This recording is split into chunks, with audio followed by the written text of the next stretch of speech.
कमजोर बेबस शरीर और अपने ही हाथों से अपनी कब्र खोदने की मजबूरी।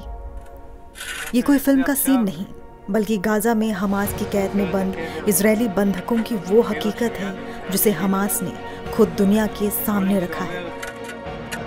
हाल ही में जारी किए गए 3 वीडियोस ने इजरायल से लेकर पूरी दुनिया में हड़कंप मचा दिया है। एक तरफ गाजा की आम जनता भूख से बेहाल है, तो दूसरी तरफ इन बंधकों की तस्वीरें इस जंग का सबसे क्रूर और अमानवीय चेहरा दिखा रही हैं। ये तस्वीरें हमास के प्रोपेगेंडा का हिस्सा हो सकती है, लेकिन इनमें दिख रही बेबसी असली है। वीडियो में इजरायली बंधक रोम ब्रास्लावस्की और एविएटर डेविड इतने कमजोर और कुपोषित दिख रहे हैं कि उन्हें पहचान पाना मुश्किल है। इन तस्वीरों के जरिए हमास दुनिया को एक संदेश देना चाहता है। उसका दावा है कि बंधकों की ये हालत गाजा के आम लोगों की हालत का ही एक आईना है। वो दुनिया को ये दिखाना चाहता है कि इजरायल की नाकेबंदी ने गाजा को भूखमरी की उस कगार पर ला दिया है जहां इंसान इंसान नहीं रह गया है। इन वीडियोस के सामने आते ही अंतर्राष्ट्रीय स्तर पर गुस्सा फूट पड़ा है। ब्रिटेन के विदेश मंत्री डेविड लैमी ने इसे घटिया प्रोपेगेंडा करार देते हुए बंधकों की तत्काल रिहाई की मांग की। और अब ये मामला दुनिया की सबसे बड़ी पंचायत यानी संयुक्त राष्ट्र सुरक्षा परिषद तक पहुंच गया है। इजरायल की अपील पर यूएनएससी मंगलवार को बंधकों के मुद्दे पर एक आपातकालीन बैठक करने जा रहा है, ताकि इस मानवीय संकट का कोई हल निकाला जा सके।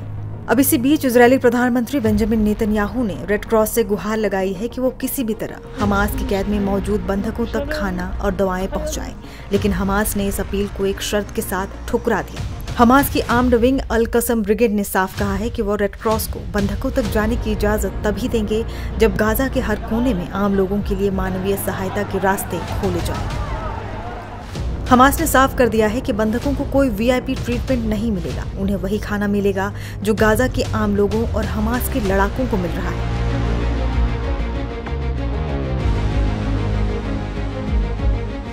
हमास का तर्क है कि जब उसके अपने लोग इजरायली नाकाबंदी के कारण भूखे मर रहे हैं, तो वो बंधकों के लिए विशेष भोजन का इंतजाम क्यों करें।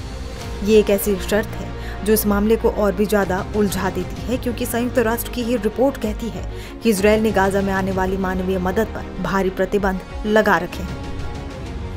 बहरहाल ये जंग अब सिर्फ गोलियों और बमों की नहीं रही, बल्कि भूख और बेबसी की भी बन गई है। एक तरफ कैद में अपनी जिंदगी की भीख मांगते बंधक हैं, तो दूसरी तरफ दाने दाने को मोहताज लाखों गाजावासी।